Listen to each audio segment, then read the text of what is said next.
Welcome to the Classical Mind, a podcast about the great books in the Western canon. We're your hosts. I'm Father Wesley Walker, And I'm Dr. Junius Johnson. and we are so blessed to have back on the podcast Heidi White, who was just on for Purgatorio. What listeners don't know is that that was an emergency pinch hitting situation where Heidi stepped in at the last minute and did that episode with us. But you would never guess from listening to the episode that that was the case. So we're always thrilled to have Heidi back. She is the co-host of the podcast Close Reads. She's also written a book recently called The Divided Soul, which is all about obligation and desire in literature. It's a fantastic book. Now a three-time guest of the Classical Mind, just 2 episodes away from getting a jacket. So Heidi, welcome back. Thanks. I can't wait to get my jacket, you guys. And this is like the best new hobby I have. Just bring me on, talk about Shakespeare, Dante, whatever you want. I'm here for it. And I'll say that Yep. when we did the season program for this year and we decided to do Midsummer's, like I immediately was like, okay, we're gonna ask Heidi to come back. Like there's no question. I wanted to do Midsummer's in the middle of the summer, which we're check, and I then love it. as you're my favorite person to talk Shakespeare with, so that was a no-brainer. Well, I'm Now, just since really you're happy to here, be here. Sorry. I think that I think Father Wesley would like to start us off by asking you to do your Heidi thing.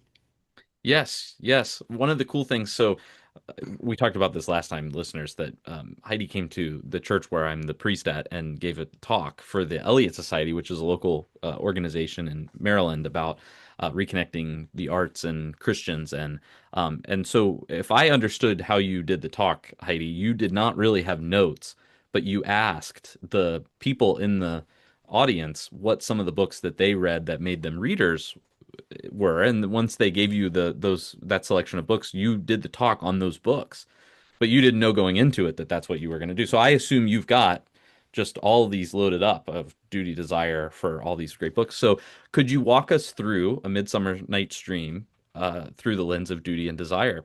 I think just as a prefatory comment, I think it's an interesting work to do it because you do have these spells which seem to take away autonomy in a way. Mm. And so it feels like maybe a trickier one to do this with, though I'm sure it's possible and I'm sure you'll do it very well. Yeah, I think that duty and desire, as you know, I think it's at the core problem, right, of every story, including our own, right? Literature and Mm. life. The conflict between what we ought to do versus what we want to do creates this kind of fundamental question of human will, Mm. and how we orient the way that we make choices. And what is a story, whether literature or life, if it's not about characters or people who make choices, right? Mm. I really Mm. like what you just said, Wesley, about how Midsummer Night's Dream contemplates what happens when people's free will is taken away from them, Mhm. Mhm. in through magic, or or through coercion, right? Which is what Hermia's father does at the beginning of the story. Um, it's actually a really dark comedy in some ways. It's funny. I feel like with Midsummer, one of the most interesting things about this play is that it feels so lighthearted. And I think that the Pyramus and Thisbe play is Shakespeare's finest comedic moment. It's Mm. hilarious. Everything about it is wonderful, Mm. and really, really funny. But the premise of this story is dark, Yeah. right? The play opens with a forced marriage. Theseus has kidnapped Hippolyta and is forcing her into marriage. I've seen a couple of versions of this play. It's one of the most performed Shakespeare plays. I think it's the second most performed Shakespeare play. And I've seen a couple of versions of performance when Hippolyta is in chains throughout the Mm. entire performance. She has to marry Theseus. Mm. And it seems that she wants to. She's not putting up any fight at all, but it is a forced marriage. And so Mhm. the opening scene of the play is Hippolyta being forced to marry Theseus, and then Hermia being forced not to marry Lysander. Mhm. And so free will is taken from these characters, but what is it that motivates them? It's desire, right? Mhm. They want certain things and they want marriage, they want union. I mean, everybody knows that the happy ending of every Shakespeare comedy, and every true literary comedy is marriage, right? Which is in modernity is we keep trying to strip that away, but you can't tell a good comedy without marriage, because marriage is symbolic. It's actual, and Mm, the symbolic experience of union and harmony. yeah. That's what we want. We want harmonious, loving union after brokenness and chaos. So, anyway, I think that this play is all about duty and desire. But what's unclear to me in the play throughout the whole time is what the locus of duty is. Mm, Right. What is it that these characters are supposed to do? We mm, see that in every relationship within the play, whether it's magical, whether it's in the green worlds, or whether it's in the real world. What is it that these characters ought to do is unclear to them and sometimes to the audience. And I think that's what makes the play interesting because we all know what they want, mhm. right? So, what is it that motivates their duty? What is their should? I think is unclear to the characters and sometimes to the audience. And I think that's really what makes the play really fascinating. Mm, mm. The only character who seems to have a clear should, I guess, at least in his own mind, would be Theseus. Hmm. As the ruler, he's got to judge, the case, and he's got to have the wife and all this. But you can kind of make the case, but he's a tyrant about it all, um, which seems, yeah, to maybe not be the example that we Right. should follow. Well, Yeah, I don't he's know. benevolent, but he's complicated. He Yeah. is, but the thing is, his in Act One, he feels very. I see Theseus as very hemmed in by the law, not in a way that he's bucking against. It's not as if he wishes he were free. So it's kind of like, Anselm would say that God has to be good. God could not be God and not be good, and yet God wills to be good, and therefore God is not good apart from God's will. So there's no problem. And I kind of feel the same thing about Theseus. He's the representative and the executor of the law, but he's not above the law, and there's this sense of like, no, this is my responses in this scenario are dictated by my role, right? And I take that to be that's a very clear image of duty, perhaps, where he's so connected to his duty that it's as if all Theseus' desire fades in the background or evaporates, and all that's left is the executor of duty. Hmm. Yeah, I think that's a good interpretation of him. He seems to be sympathetic to the lovers, even though he, Hmm. banishes them. Yeah. And so I think he is an interesting character because he's noble, but at the same time troubling because of the Hmm. nature of his own marriage, and that's intentional on Shakespeare's part. He could have had Theseus marry anybody, like Yeah. in the but he has him marry essentially an enslaved captive. Yeah. Yeah. I woo thee with my sword. Yeah, right. And he's got a complicated history in the tradition anyway, like in the mythological tradition with his relationships. And so that's a fun bit of that. This happy moment. And actually, if you're thinking about the larger role of things, that almost the very next thing that happens in the mythology after Theseus and Hippolyta get married is the five against Thebes have to be avenged, and so Theseus is going to mount up the Athenian forces and go to chastise Thebes for the war that took place there. Switching tacks entirely, because it is Midsummer, and at the time that you're listening to this, readers, Midsummer's will have passed. The traditional Midsummer's Eve is June 24th, which is the eve of the feast of John the Baptist. And one of the things that's very interesting to me, I don't know if anyone's aware of this, but I actually am really interested in like fairies and the whole fairy tradition and that sort of a thing. Sure. Yeah, yeah, it's really important to me. So this night of the year, Midsummer's Eve, is one of the two peaks of fairy power. So their power peaks in the middle of the summer and the middle of the winter. Midsummer, as I said, is the eve of St. John the Baptist. Midwinter is December 24th, which is Christmas Eve. And so that's when fairy power is strongest. That's when you warn children to stay off the moor. Maybe you hang up rowan or holly or St. John's wort, which is a yellow flower. Sounds better than it looks. It looks better than it sounds. All these things that the fairies don't like in order to deter them from coming to your house because they're out there and they're doing pucky type things. So the lovers ought to have known better than to wander into the woods on Midsummer's Eve. Um, so that's in the background. And by the way, the placement of this, of the height of the fairy power is intentional, that it's strongest on June 24th and December 24th and weakest on June 25th and December 25th. So their power peaks and then immediately at midnight it evaporates to nothing, because St. John, because it's John the Baptist and baptism is proof against all fairy charms, he breaks their power. This is one of the reasons why you want to make sure to get your baby baptized very early on, because the fairies can't change them. They can't swap it with a changeling if they've been baptized. So if you delay baptizing your child, you're running the risk of fairy abduction. So they can't. That's why they don't like St. John's wort, because it's associated with St. John. The Rowan tree also is associated with him. And then in the winter, it's the power of the birth of Christ that breaks their power for each of these things. So you have this in the way that this folk tradition developed in conversation with the Christian tradition. You have this animosity between the fairy realm and the Christian realm, and the fairies have their moment for their nightly for their revel, but it's immediately clamped down on by the Christian mysteries.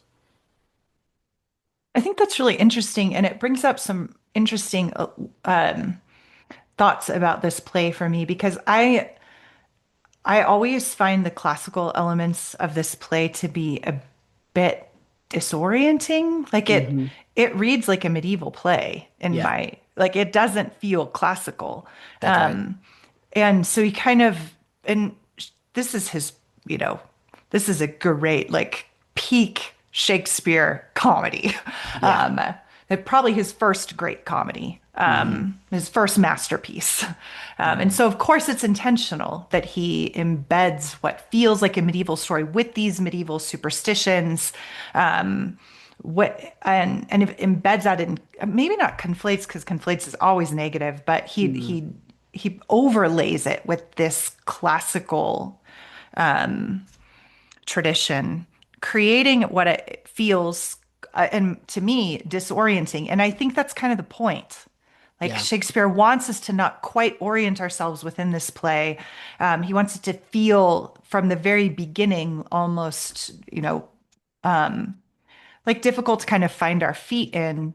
And along with all of these themes of coercion and how he juxtaposes that with this comedy and these magical elements, um, the dissonance between the real world and the green world of the forest, and the midsummer idea is it's all very it has this kind of immersion into the fantastic from the very Hmm. beginning.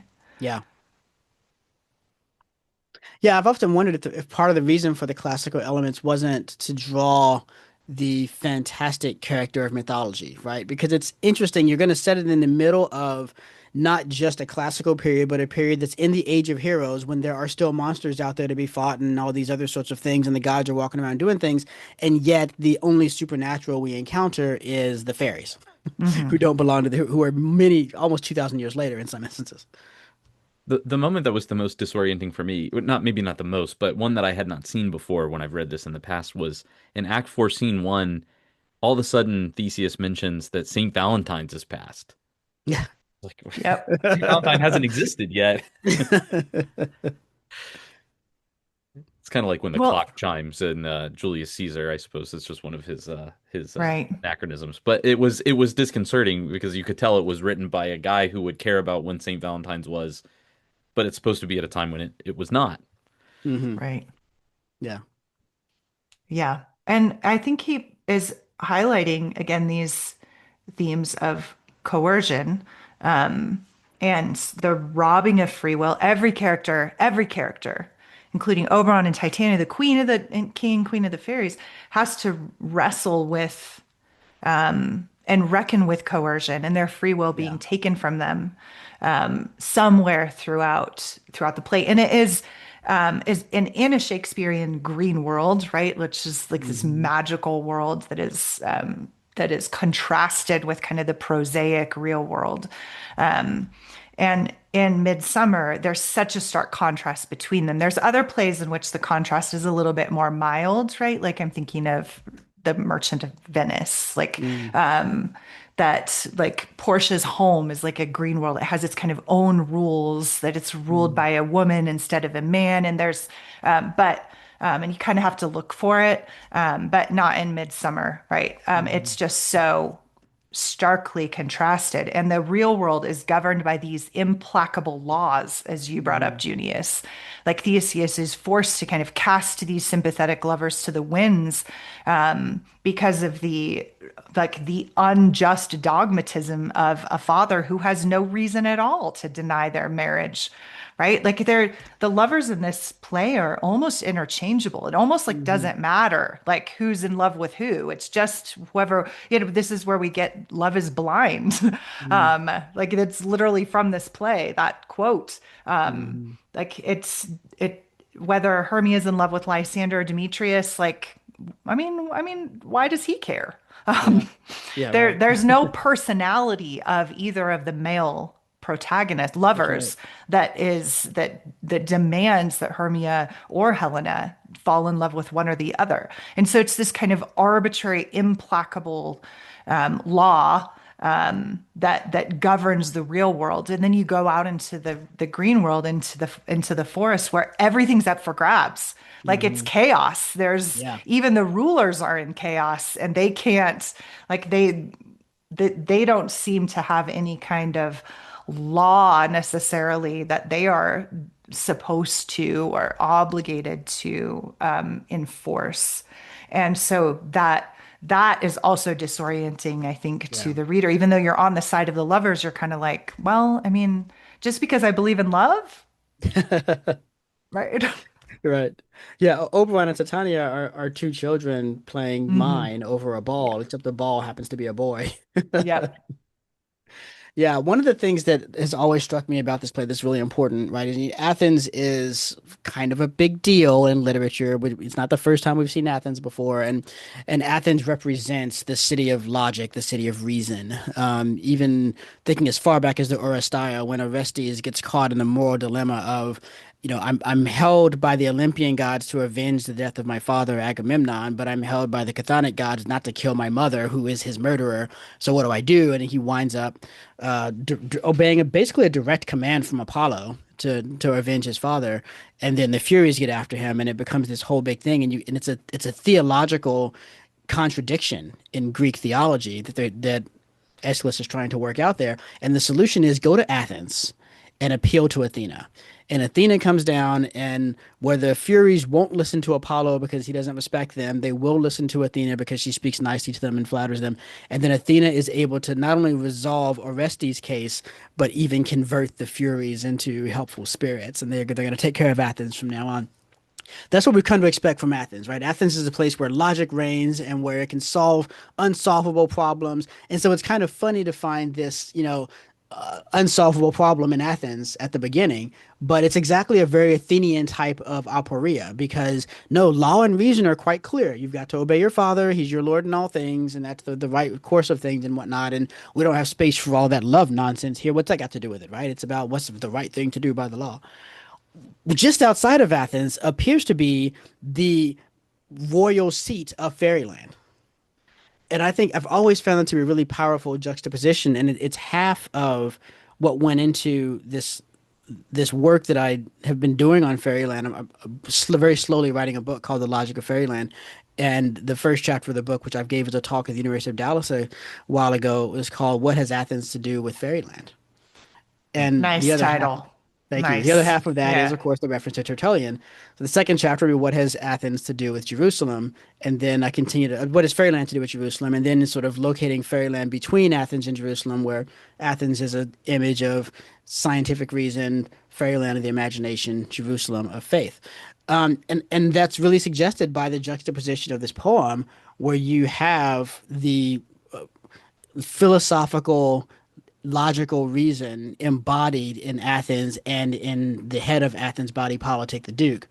And then you have wild whimsy, imagination, fantasy, mysticism, all of that right outside the doors. And I've always had the feeling, especially in the last scene when the fairies just go throughout the palace and they just have the run of the place and Theseus has no idea.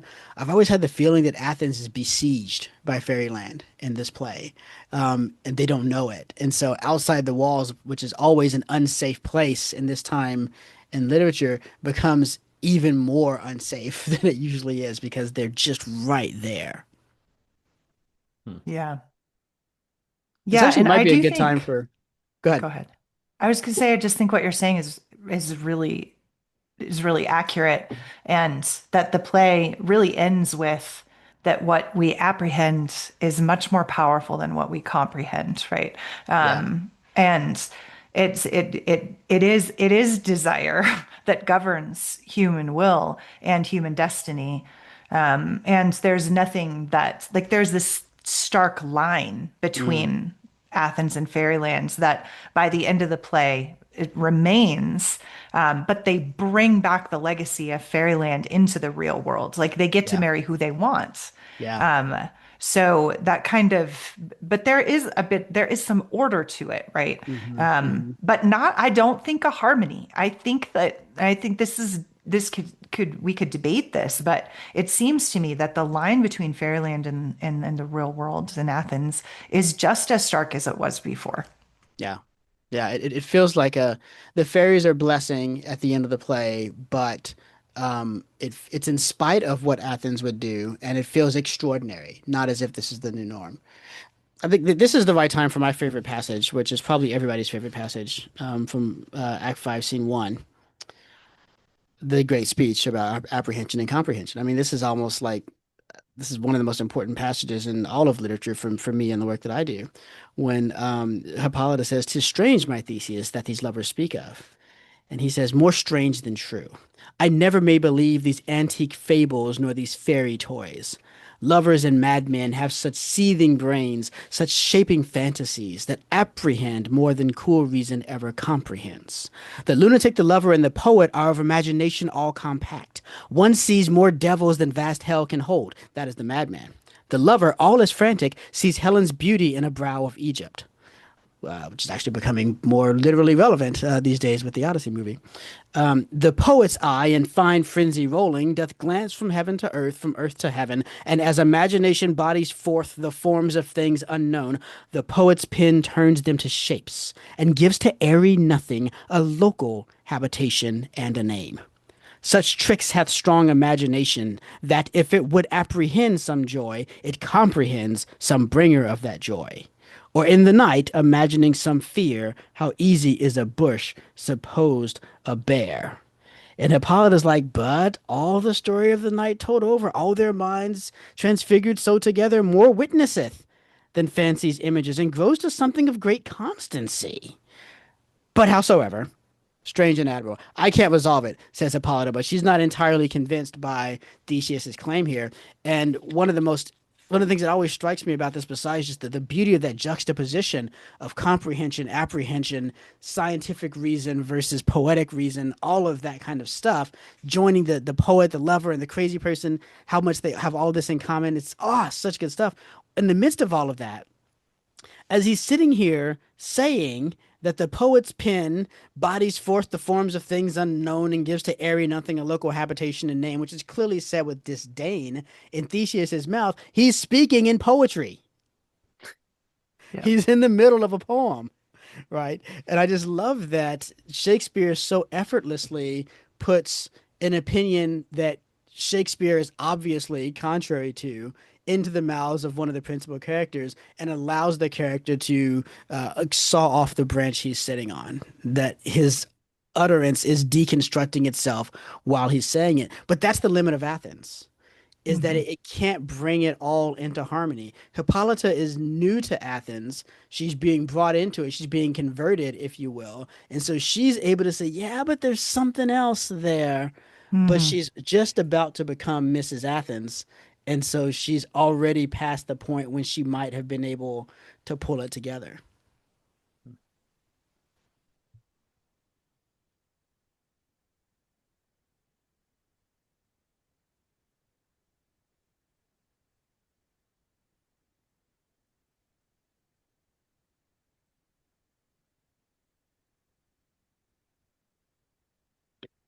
I want to talk about something, Junius. I don't think I have anything to add to what you just said. I don't know how anybody could. I think it makes a lot of sense.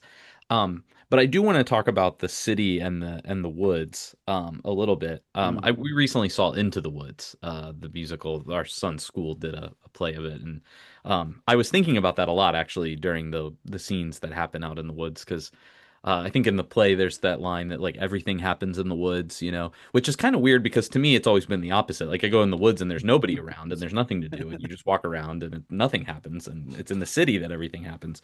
But I mean I think you're right. Athens is the city of kind of rationality, but I do think the beginning of the book uh poses a bit of a critique of that, perhaps maybe an implicit critique because the marriages don't make sense Mm.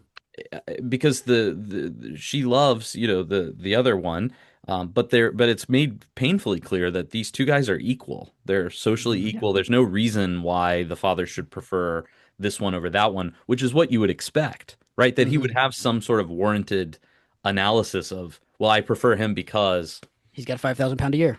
right, something, but he doesn't. And so Yeah.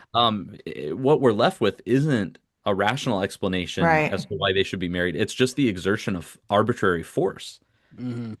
And then it's in the woods where things are wild and enchanted, and yet you do get a neat resolution. I mean, you can chart it exactly the love triangles involved, and like you see how it gets inverted and then put back the way it should be. But that happens in the woods, not in the city of rationality. So I think it's a very interesting kind of critique, a very playful way of depicting that. Right. Well, what I love about that is that it's as if there is no logical reason, is what you guys are harping on, why one should marry the other. But there's kind of an aesthetic reason. And that's what the fairies are able to bring about, Mhm. right? Where Athens can't solve the problem because it's not a logical problem. It is purely arbitrary. The fairies are able to say, yeah, but we're able to adjudicate among arbitrary options, and so we're gonna fix it. Right. Using magic. Yeah. Um, and that's interesting, right? Like the benevolence of the tyrants or the despots in this play is, or lack of, is very interesting to me. Theseus upholds Hermia's father's claim, right, Hmm. to law because he has to, even though he's sympathetic to the lovers, and also he's coercing his own wife into Mm. marriage, right? Yeah. So this is one of those plays in which the criticism of the patriarchy is you're not there's no reaching, it's just there. um, um, and once again we have maybe even in the origin story. I'm trying to think of earlier comedies.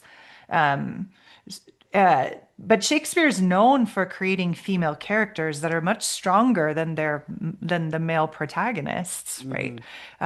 Um, and we see that with Helena and to some extent with Hermia for sure, that they're going to push this through with the man they want, right? Hmm. But they're unable to do it without magical intervention. They have to leave the patriarchal world and to go into a world in which we have also Oberon, who is the ruler, but he's distracted because he's trying to tame his own wife. Hmm. Right. And because of that, then we have this magical intervention that gets the girls what they want. Right. Yeah. But then we also have the triumph of the patriarchy, even, and I'm actually for patriarchy. I'm Orthodox, right? I'm not against patriarchy. I'm talking about the artifact of the play. Um, but we have Oberon winning and triumphing over Titania in a way that is quite shameful to her. Um, Yeah. and it's funny, right? But Yep. again, there's that like kind of there's this underlying kind of sobriety and darkness in this play as it looks at power. Hmm. And it all ends up harmonized, right? It all ends up everybody's sorted out rightly with the right person, and Bottom gets his head back, and Hmm.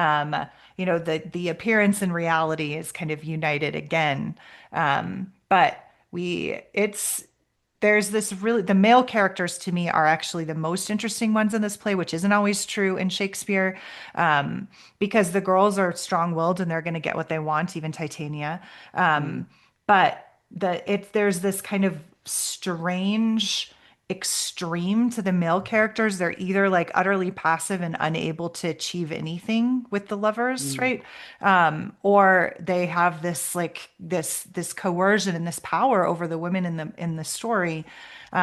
And I'm not trying to impose some kind of feminist like mhm. interpretation. It's just there in the play, and that's Yeah, interesting to me, especially for It its time. it's yeah, even maybe more interesting if you bring in Taming of the Shrew, like the father figures in Taming of the Shrew versus Midsummer. It's they couldn't be more different, you know. Right. Uh, and yet it all works out in the end in both cases. hmm But in both cases, a lot of it turns around a surprising reversal, right? I Yeah. mean, the Taming of the Shrew, there's the sense that actually the shrewish daughter is the better wife, and the prim, proper, true daughter is the worser wife, as it were. Um, and so Petruchio has to have this ability to see beyond the surface and recognize something, which I don't know if that's what he has or not. He just simply brute forces his way through the whole thing. I don't know there's much virtue involved in it.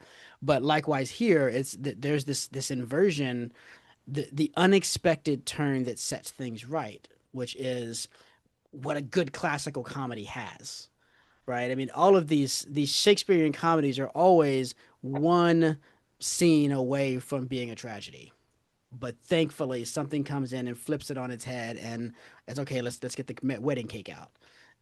So I do think there's a lovely connection between those two texts, and I see it, same thing in. I mean, look, think about Much Ado About Nothing.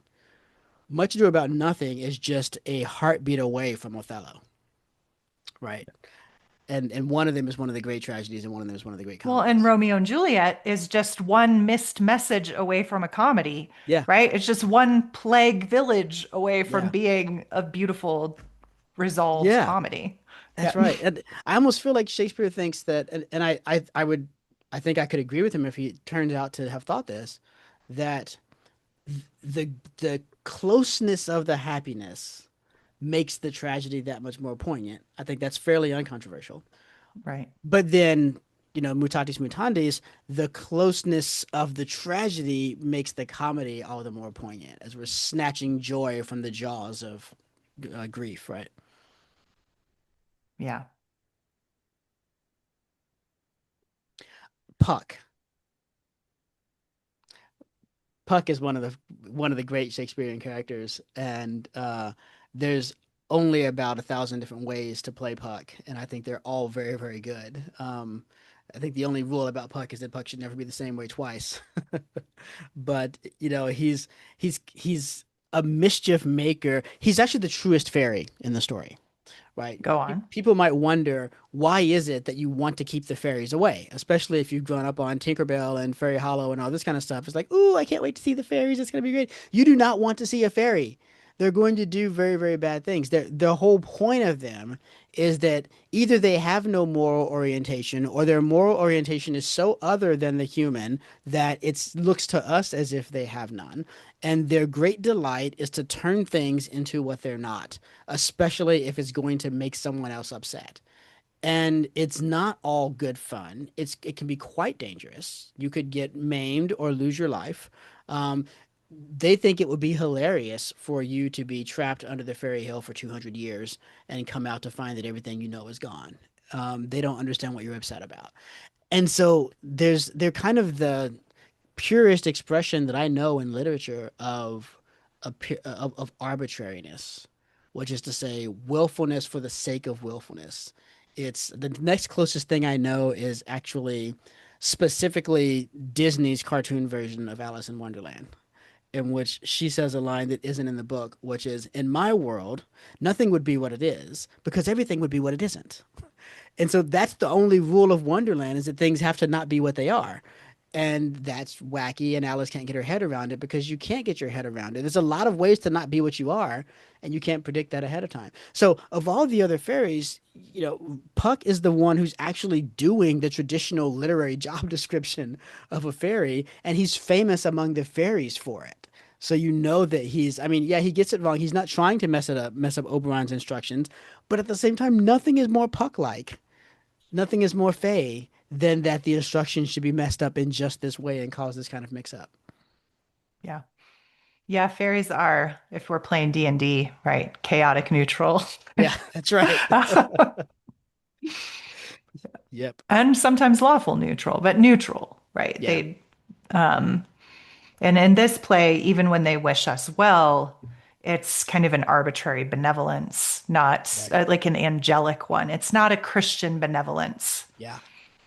That's right. I mean, so they bless all the weddings at the end, and that's whew, okay, crisis averted. But I wouldn't invite them to the anniversary. Like you can't trust that they're going to be they curse as easily and as carelessly as they bless. Hmm.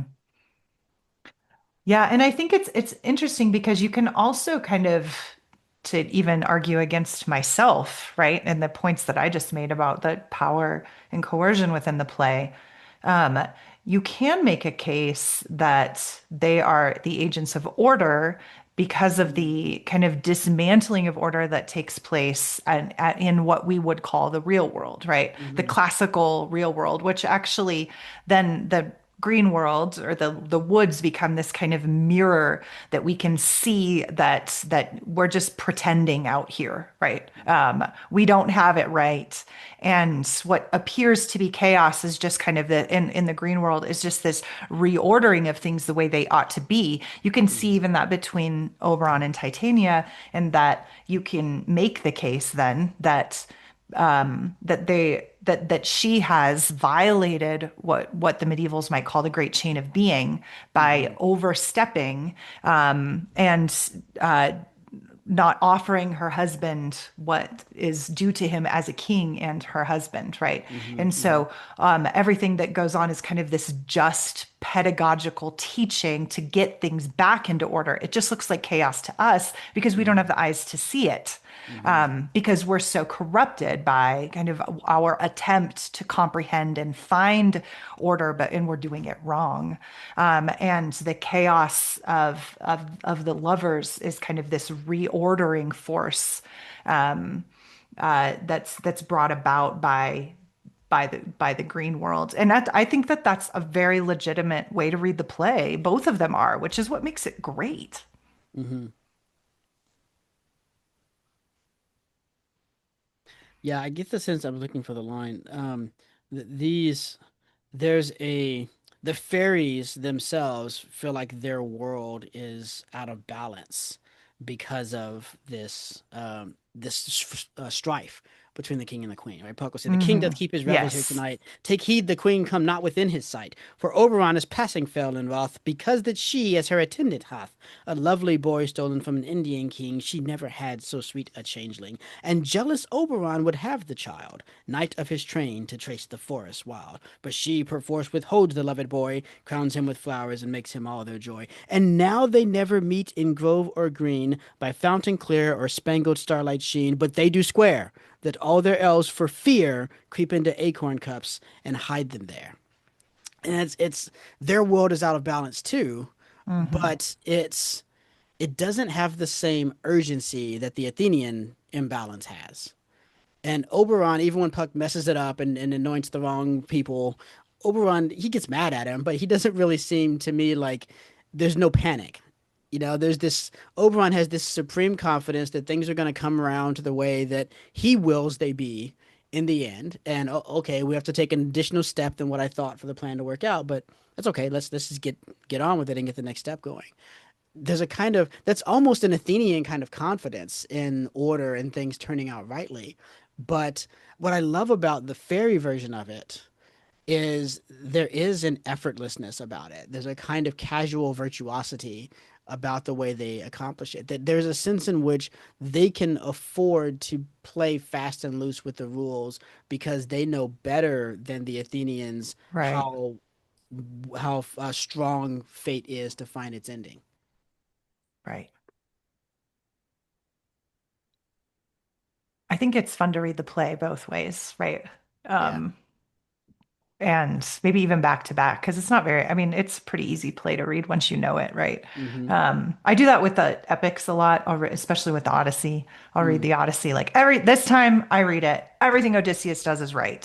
Yeah. Like everything's justified. The next time, Everything's like, wrong. yeah, like he is Machiavellian. Hmm. He's the man of many ways. That's the whole first line. Like he's Yeah. polytropos. So you can read him multiple ways. And Shakespeare, and I think particularly this play, Yeah. lends itself because it's so disorienting and because there's all of these contrasts and reversals and because there's magic and chaos. It invites you. It almost feels like Shakespeare's like, I dare you to like interpret this as you will, right? Mm. Because the whole point is that apprehension is more powerful than comprehension. Yeah, Hmm. that's right. Which means if we apply that to this play, then that means that you should expect to see something true here and properly cognize it as true. Apprehension is knowledge, but it's a Mhm. different mode of knowledge than Right, comprehension. So you should expect to see and receive something true that will nevertheless resist easy analysis. right, And I think that's what we're kind of demonstrating here is the moment you think you've got your analysis dialed in, you could argue against yourself and like, well, right, hang on a second though. What if this is true? Even think about it from the standpoint, who's right, Oberon or Titania? Both and neither, right. right? Well, he Like the says that in that speech yeah. that famous speech, right? Lovers and madmen have such seething brains that apprehend more than cool reason ever comprehends. So the madman and the lover are like either their organs of perception Hmm. are so distorted that they cannot see what is true, right? It's more strange than true, he says. Hmm. Hmm. Or else they are seeing clearly, and those of us who are stuck in the world of comprehension Hmm. are not, Yeah. right? Yeah. That speech, I think, is one of the things that saved me from um becoming a kind of purely rational, like hardcore logical thinker. Thank Um, God. I hope you get to tell Shakespeare that someday. yeah, I hope so too. That Yeah. it's because, I mean, I studied analytical philosophy in graduate school, and this is one of those things where one of the characteristics of analytic philosophy is a great deal of confidence that we understand how thinking works. When we understand that comes with it often a very clearly perceived boundaries of reality, and we start to get very attracted to, yeah, the ways that we've bounded things off are really good and are really doing a good job of representing not just the way reality is but the ways reality could be. And so there's a kind of hubristic principle that I've always found in analytic philosophy. It doesn't mean that particular analytic philosophers are necessarily prideful, but there's something that they have to come to terms with in their discipline if they're going to avoid being at least methodologically prideful. And I've often been accused in my life of being just this sort of like coldly calculating rationalist, and I just laugh when people do that because I think you don't know me at all. Like that is so my passions drive me much more than my intellect does. And my imagination, Duty and desire. yeah, that's right. If I can see something beautiful and something logical, I'm going to go for the beautiful every time. And of course, the reality is that what the way to properly integrate what Theseus is unable to integrate is to allow those two realms to come together, such that logic is beautiful and beauty is logical. But that integration requires it requires a lot of work. It's a difficult harmonization, and there's no shortcutting it. But that this play for me has always been something that I look to when I find myself drawn too much into the logical direction to say, but don't forget about apprehension, and don't forget that all the most powerful and operative things in your life have come through apprehension rather than comprehension. I think a really beautiful way to read this play is through that lens that um, if you see the green world as in a Christian interpretation, you can see the green world as this way of like mystical knowledge, right? Mm, Um, and that is necessary to get to the harmony at the end, yeah. so that Hermia And Lysander and Helen and Demetrius are end up with the right person, Hmm. um, in loving union and communion, but under the authority of a father, right? Hmm. Because they do at the end have Theseus's blessing. Hmm. And so there's this kind of mystical experience that they go through in the green world. Now, I think that is a really, really beautiful interpretation. I just cannot reconcile it with Theseus and Hippolyta's marriage. Hmm. But because he could have chosen any other classical marriage, Hmm. like Hmm. a legitimate one that was not coercion. Um, but I think if you ignore that element, you can have like this really beautiful kind of Christian mystical reading of the play that works Yeah. just fine. And when you're reading for yourself, you can do that. Yeah, that's right. Well, and there's a tradition. So again, at the end of the Thebaid, when Theseus is riding in to attack Thebes, Hippolyta is they've just gotten married, and Hippolyta wants to go with him, but he's unwilling to risk her. And you do get this sense that it's become a real marriage and that sort of thing. So I think there's some precedent in the classical tradition for it not just being a marriage of conquest. But I also love the fact that at the end of the play, Theseus has apprehended nothing, right? He's completely failed the apprehension part of the exam, and yet that doesn't keep him from being blessed by the fairies. That's right. And so maybe there's a path forward Maybe there, so. Yeah. right? I like That that. I've never thought even of though he that doesn't before. get it, like he still has benefits from it. I think to me that offers hope for all of us that especially those who are trapped in comprehension or the illusion of comprehension, which is all of us at some point or another, which I can prove in a second with a simple statement. That the we don't have to understand the fae, we don't have to understand the mystical, we don't have to understand the spiritual for it to bless us. I'll prove Yeah, the point that's about true. Thank being God for that. yeah. I'll prove the point about being overly committed to comprehension. I actually don't, I'm not convinced that any human knowledge is comprehension. I think all human knowledge might be Well, apprehensive. you're joining Socrates in that. So, You sound like a continental philosopher now. right. We have true opinion. We don't have knowledge. But I think for a lot of people that, like, to the extent that you might feel, and that I even feel in myself, a desire to pull back from that, that's the siren song of no, no, no. But surely there's some things we've completely mastered, right? Like, really? Completely mastered? I don't know. That's a tall bar. Once again, I'm Orthodox. I'm comfortable with that. That's how I live my life. That's right. I'm trying to be Orthodox friendly.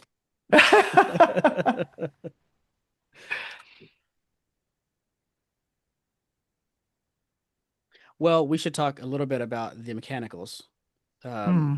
the players, so called, because their day jobs are the mechanical arts, not the liberal arts. And I'll kick us off with just this very small observation. I think that reading this play as a Latinist, I think that the language of the mechanicals is one of the best things to dwell on linguistically in the play. It's full of malapropisms, right? They get the wrong words all the time, but in their malapropisms, they often reveal interesting things about etymology.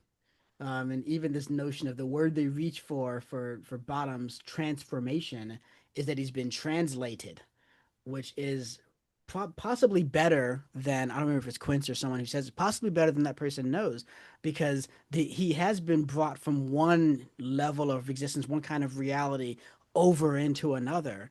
And it has that sense of the rapture that is what the changeling is all about, of taking a human out of its context and putting it into the Fey context. It's brilliant, transformed, translated, transferred, all these different words with common stem, with common prefix, and that sort of a thing. The last time I read this play, which was a read aloud a few months ago, I was really just geeking out over the linguistic play that runs through all the mechanicals scenes. So that would be a recommendation I would have for you is to dig in a little deeper into the linguistics of all the scenes with the mechanicals. That's great.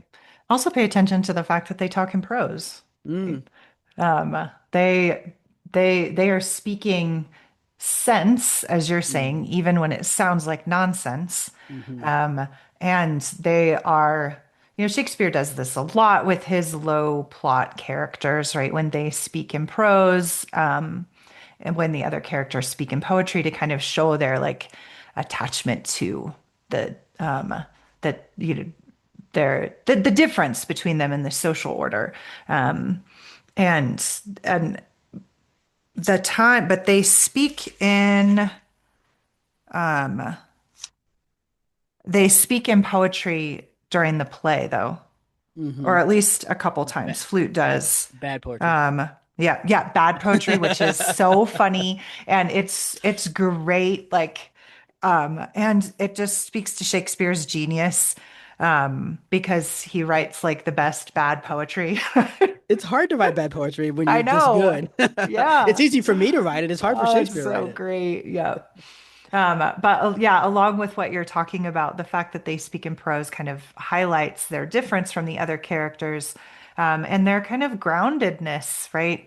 Um, Hmm. and this kind of sense and nonsense juxtaposition that creates yet another disorienting aspect to the play, and yet another kind of blessed are the meek, for they shall inherit the earth kind of moments that we find that they actually do have some wisdom, and that Bottom ends up being the most foolish of all, like the greatest Hmm. fool. Is he a holy fool? Is one of the questions of the play, right? Like, is he the one who sees clearly, or is he at the bottom? Hmm. Um, and has no bottom, as they say in Yeah. the play. He creates Yeah. some really interesting questions. He gets to enjoy for a time. He gets to live in delight with the Queen of the Fairies for a time. The bottom and the top, Yeah. right? I know I'm reading a lot, but I'm gonna read another one.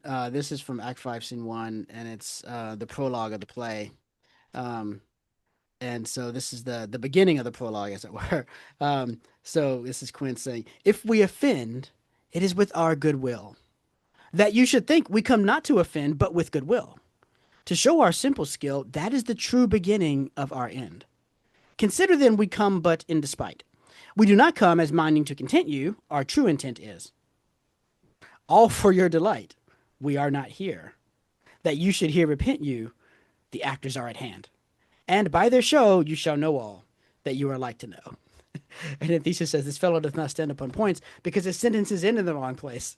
He's written this thing out It's and he's got great. sentence fragments and clauses that should be with the previous sentence are not there and that sort of a thing. And the interjections are really great because they kind of help you to interpret what was wrong about what came before. But it also just shows this. We know what he's trying to say because he's actually afraid that if they mess up and scare the ladies, that they'll be hanged. And so for Quince, it's a matter of life and death to get this right. But for everybody else, us as well as the nobles in attendance, it's just hilarious. Right. That's great. The little asides from the nobles and Theseus, they're just great. Like that whole scene Yes. is, Yes. I mean, it almost like defies analysis because it just has to be enjoyed, right? It has to be apprehended, right? It's Yeah. just so good. Yeah. And it's like the scenes in Hamlet too, right? It's like Yeah. the fake play in Hamlet where you have those asides coming in. Yeah. But so much more delightful because in Hmm. Hamlets are funny, but there's always an edge. Everything in Hamlet's got an edge Yeah. to it. Oh, you know what else it reminds me of? In it's Taming of the Shrew, where it's all technically a play within a play, but then we don't get back to the outer play at the end, Right. and you get that same kind Cool of framing some device, of those Shakespeare. It's interjections. good. Yeah, Yeah. yeah.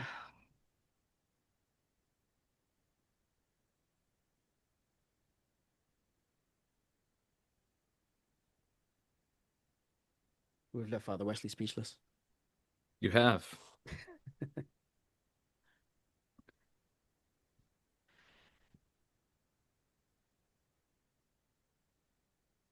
The framing of a play within a play is always an interesting one to me. I suppose in Taming of the Shrew, it is more complicated, um, because it never returns. Yeah, I had wondered about that, but I don't know. Here it makes more sense. Here everything is resolved neatly. So then why not in Taming of the Shrew? I don't know. I have nothing to Yeah, say about it. Just Yeah. Yeah, that's just one of those Just a good mysteries. question. Yeah. Yeah. I just love that they thought they have to. We need to show that it's happening by moonlight. So someone's got to play the moon, and And the specifically the wall. moonshine, right? Yep. Yeah, so good. Sweet moon, I thank thee for thy sunny beams. Just everything's so great. All of it. Yeah. That's this is probably an important. So why do we think now that comedy means funny when comedy originally meant happy ending, particularly a marriage? And I think some of it is what happens to comedy in Shakespeare's hands. That he has such a way with the comedy of it. And like you say, Romeo and Juliet's hilarious until it isn't. But he has such a way with the comedy of his comedies that this is really neat. He changes our sense of what the genre should be by the things he does on the way to fulfilling the demands of the genre. Hmm. And even today, I think, I mean, I was thinking about this as we've been talking about it, that a lot of modern comedies still end that way with a Mm-hmm. marriage. I mean, think about some of the more popular, like the Hangover movies, end in a Hmm. marriage. Mm-hmm. The Wedding Singer. I mean, all those kind of films, it still ends that way. Well, Yeah, and I know we even tried, I'm thinking of George Bernard Shaw and how when he wrote Pygmalion, mm-hmm. he intentionally kept the lovers apart, right? And he has Eliza like leave Henry and then and it's so unsatisfying. And the actors who performed the play never liked it, and the audience didn't. And so then when they turned it into a movie, My Fair Lady, in the 60s, they changed the ending so that Mm-hmm. they get together. And it's one of the most popular classic movies of all time. And there is just this desire in the human soul for the Mm-hmm. comic ending because we live in a comedy. Like our actual life is a comedy. A Mm-hmm. disruption of a comedy is a tragedy. It's not that the tragic form is the more true one, in spite of Aristotle, right? Right. He was wrong about that because he Yeah. was a pagan and believed that life was chaos. But we're Yeah. not. We're Christians. And so we understand that ultimately the entire trajectory of the world, including our own individual life, is a comedy. Like Mm-hmm. we are called the bride of Christ.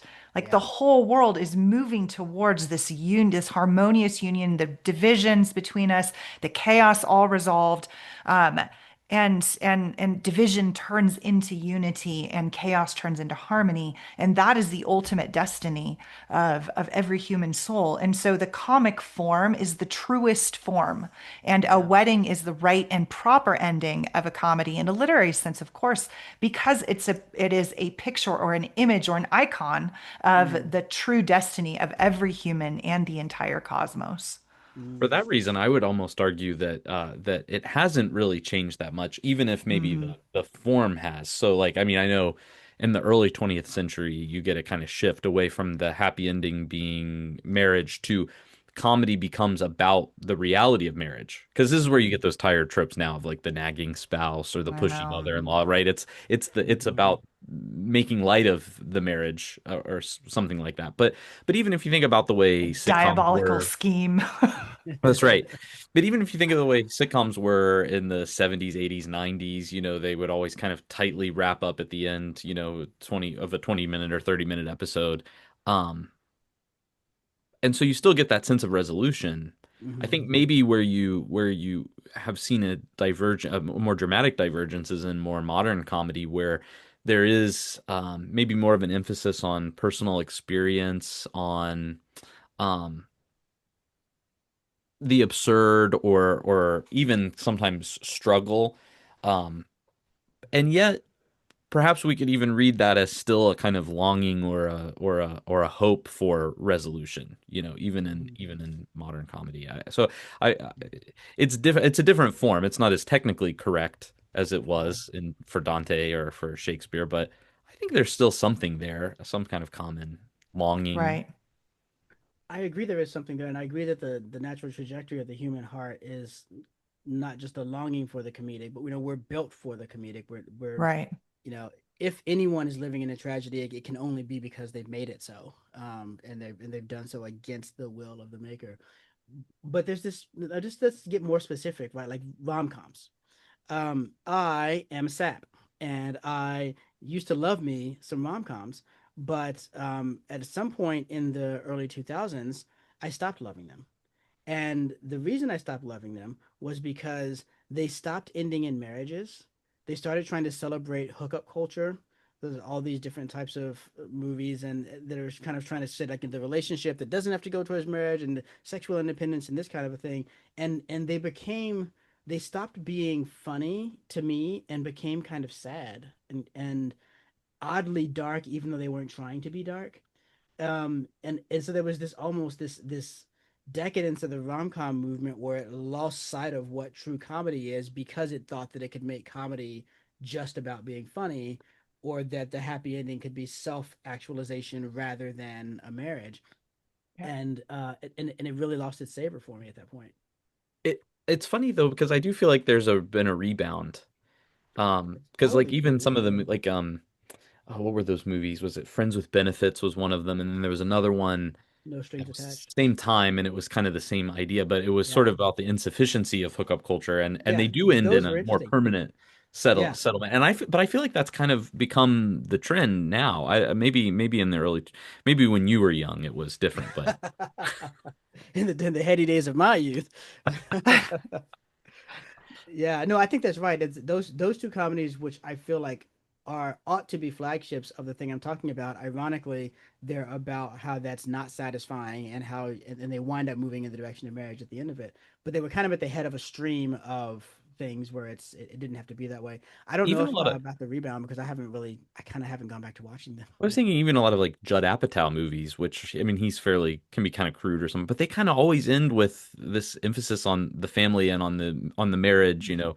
Um, yeah, yeah. This is 40 is one of a movie that Caroline and I really like, and Mm. you know it's all about the struggles of having kids and feeling Hmm. distant from your spouse, but at the end, you know, it all kind of comes together in a happy ending, and so yeah, I don't know, Yeah, yeah, it seems like maybe at the early 2000s it was different, but I don't know. I feel like maybe back.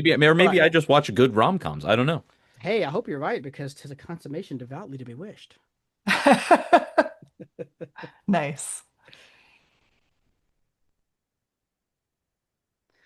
Well, Speaking with of all this talk consummations, about contemporary stuff, should we move into the end notes or I think that's probably a good place to go. though I guess not all of our end notes are contemporary, but yours aren't. But Well, fine, I'll we'll go. let, oh, I was gonna say we'll No, let Heidi go first because it's more in keeping that's right. with We have a rule: the guest goes first, so that we the don't guest goes accidentally take first. hers. Although So she's barely a mine, guest anymore, you guys. Come on. I know, right? Yeah, I'm like a side character that comes onto the classical mind universe, like a You're just a little. regular. You're Yeah, just a little running yeah, gag. yeah. I'll take it. I'm fine with that. All right, so mine is a book called The Night Circus. It's a modern novel. Erin Morgenstern is the author, and I maybe it's 20 years old, Mm, maybe 15, 20 years old. It's lovely. It's this like really imaginative story about two people who fall in love in this like magical night circus. And the people mm, who come to visit the night circus, like the customers, they don't know that it's really magic. They just mm, think they're at the circus, but mm, it is magic. And it's like this kind of green world, although it's in shadows of silver and black within the story. I have these like very vivid images in reading this novel of this like silvery pool of moonlight. It only appears at night um, mm, and it's constructed by the people who live there, and only they know that it's truly magic. But it's not clear throughout the story. Like it's clear that it is powerful, but it is not clear that it is good.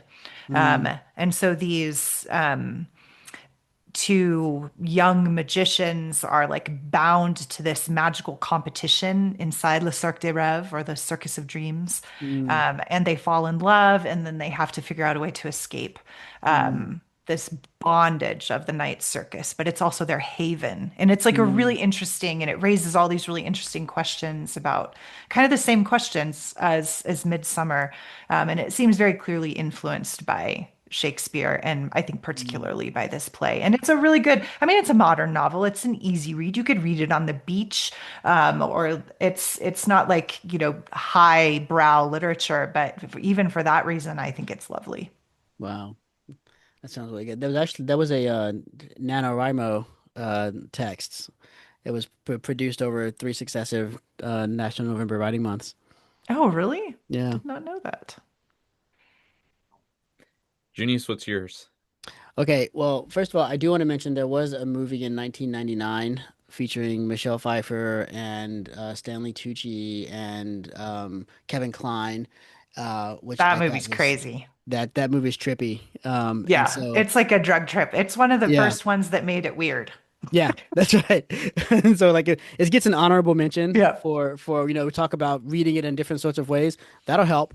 But my real one is one that I've used before because as I told Father Wesley, I'm going to keep recommending this book until you all read it.